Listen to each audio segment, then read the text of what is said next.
Assalamualaikum warahmatullahi wabarakatuh. Kembali lagi dengan channel kita, yaitu channel Tutu Channel. Kali ini kita akan membahas tentang fenomena alam.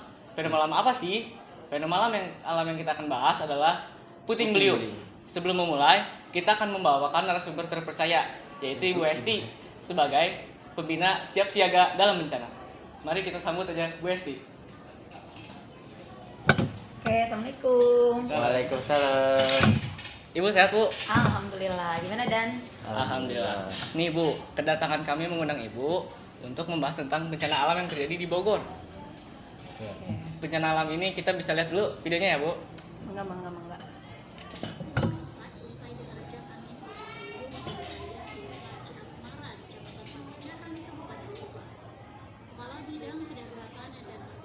Pada BPBD Kabupaten Bogor, M. Adam Hamdani mengatakan peristiwa itu terjadi sekitar pukul 12:15 waktu Indonesia bagian Barat pada Sabtu 3 Februari 2024. Akibat kejadian tersebut tercatat setidaknya 35 rumah warga yang terdampak hingga mengalami kerusakan. Kerusakan tersebut terjadi di wilayah Kampung Pancasan dan Pasir Tugu.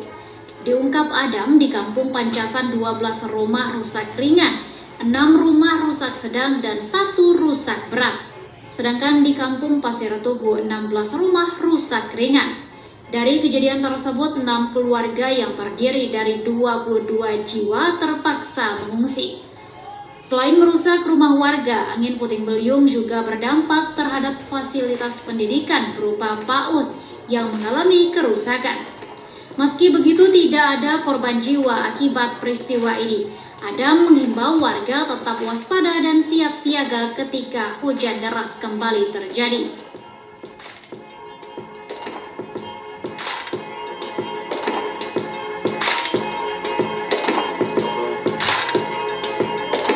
Nah Bu, setelah kita melihat video tersebut, pasti kita khawatir dong. Akan terjadinya puting beliung lagi. Apa sih Bu ciri-ciri akan terjadinya puting beliung? Oke. Ini ya, kita singgung dulu nih terkait kejadian yang terjadi di Pamijahan Bogor. Jadi kejadian atau fenomena yang bahkan menjadi sebuah bencana di Pamijahan Bogor itu terjadi karena peristiwa fenomena alam yang diakibatkan sama bencana hidrometeorologis, yaitu angin puting beliung. Sebetulnya angin puting beliung itu sudah tidak asing lagi bagi masyarakat. Masyarakat sering mengenal angin puting beliung itu dengan nama angin lesus. Angin lesus atau angin puyuh gitu ya, sama saja. Jadi ciri-cirinya itu apa sih? Ciri-cirinya pertama, ketika di siang hari itu udara sangat panas. Jadi udara panas, kemudian ketika udara panas akhirnya terjadi konveksi, ya mungkin kalian sudah tahu ya. Konveksi sehingga udara tersebut terpaksa atau mendesak naik ke atas. Nah, ketika udara tersebut terpaksa naik ke atas, terjadi gesekan, udara yang sudah ada di atas itu udara dingin bertemu dengan udara panas, sehingga di situ terjadi gesekan, berputar, dan akhirnya membuat atau membentuk suatu pusaran angin menjadi angin puting beliung gitu. Jadi itu tadi ciri-cirinya, udaranya panas dulu, kemudian udara panas tersebut membentuk suatu awan, namanya awan cumulus. Kemudian awan cumulus itu karena prosesnya cepat berubah menjadi awan cumulonimbus. Mungkin kamu sering melihat nih awan dengan jenis yang besar seperti bunga kol dan berwarna hitam pekat. Nah itu salah satu pertanda akan terjadinya angin puting beliung gitu. Setelah kita lihat dari video ini Bu, banyak kerusakan yang terjadi akibat puting beliung. Oke. Nah, untuk meminimalisirkan puting beliung terhadap kerusakan pada rumah kita atau prasarana di sekitaran sekolah, apa yang bisa kita lakukan Bu? Oke, jadi bagaimana cara meminimalisir ya? Berarti upaya pencegahannya ya, pencegahan terhadap kerusakan yang terjadi itu kalau di dalam kajian geografi namanya mitigasi. Kita bisa melakukan mitigasi sebelum terjadinya angin puting beliung. Pertama mungkin ketika di sekitar rumah kita banyak sekali ranting pohon yang rentan untuk rusak atau jatuh. Nah itu kita bisa memotongnya terlebih dahulu. Jadi sebelum masuk ke musim penghujan itu ada baiknya kita memotong ranting-ranting pohon yang memang rentan patah atau rentan tumbang. Kemudian berikutnya kita bisa melihat bangunan kita sendiri apakah sudah kokoh atau belum. Ketika bangunannya sudah kokoh, ya insya Allah ya itu merupakan salah satu pencegahan ya, mitigasi terjadinya kerusakan akibat puting beliung. Itu mungkin salah satunya ya. Sebetulnya masih banyak lagi, termasuk upaya berikutnya adalah kita harus menyiapkan tas siaga bencana. Jadi kapanpun terjadi puting beliung ya, semacam tadi terjadi di Pamijahan sehingga akhirnya harus mengungsi, ya ketika kita sudah ready tas siaga bencana, kita akan siap juga untuk evakuasi secepat mungkin gitu. Oke, untuk evakuasi diri itu kan kita tidak seperti di film Upin Ipin tuh yang kita mengungsi di kolong rumah karena rumah mereka kan panggung. Nah, kan di Indonesia tidak seperti itu. Nah, bagaimana cara mengevakuasi mandiri untuk di daerah Indonesia? Oke, ya sebetulnya untuk tahapan evakuasi itu sebetulnya tugas dari BPBD daerah. Jadi dari tugas lembaga daerah atau Badan Penanggulangan Bencana Daerah itu harus sudah menyiapkan. Bahkan itu sudah disiapkan jauh-jauh hari, bukan hanya untuk kejadian atau fenomena puting beliung saja, tapi untuk semua bencana. Tempat evakuasi itu memang sudah harus ada di setiap lembaga, di setiap lingkungan, bahkan pemukiman masyarakat. Jadi yang paling tepat yang dijadikan sebagai tempat evakuasi adalah bangunan yang memang lebih kokoh di antara bangunan-bangunan yang lain.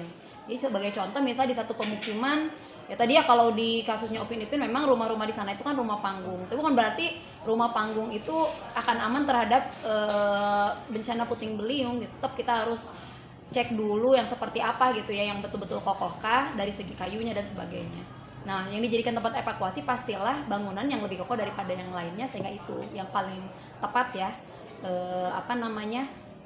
tempat yang paling tepat sebagai pengungsian sementara bagi masyarakat yang terdampak gitu. Nih Bu, wilayah kita tuh penuh dengan pepohonan, sejuk, Ya, asri banget. Banyak pohon di sekitaran pohon-pohon tinggi terutamanya. Apakah ada potensi puting beliung di wilayah kita, Bu?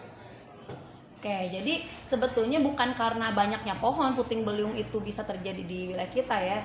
Kita berada di wilayah tropis ya. Itu merupakan salah satu hal utama yang memungkinkan bisa terjadi puting beliung. Ya salah satunya kan ini jelas-jelas di Bogor ya. Kita kan masih area Bogor. Jadi bahkan bukan cuma di Pamijahan, di Batu Tulis pernah terjadi juga puting beliung. Nah, puting beliung ini memang bisa saja terjadi di wilayah Katulistiwa, di wilayah tropis. Tapi jauh dari 0 derajat lintang yang lintang 0 derajat itu. Nah, kita jadi potensi sekali ya terjadinya puting beliung. Apalagi biasanya puting beliung ini terjadi pada masa pancaroba atau masa peralihan dari musim kemarau ke hujan atau sebaliknya. Ibu, ini terakhir tanya dari kita. Apakah fenomena puting beliung itu bisa mendapatkan atau menambahkan bencana alam baru seperti gempa atau yang lain, banjir atau longsor? Oke, saya jawab ya. Jadi angin puting beliung itu bisa tidak menyebabkan atau berdampak menimbulkan bencana yang lainnya gitu ya. Kalau untuk gempa bumi itu tidak, jawabannya tidak, jelas tidak. Tidak ada korelasi atau tidak ada keterkaitan antara angin puting beliung dengan gempa. Hanya angin puting beliung apakah bisa menyebabkan longsor? Jawabannya mungkin saja bisa, tergantung lokasinya di mana.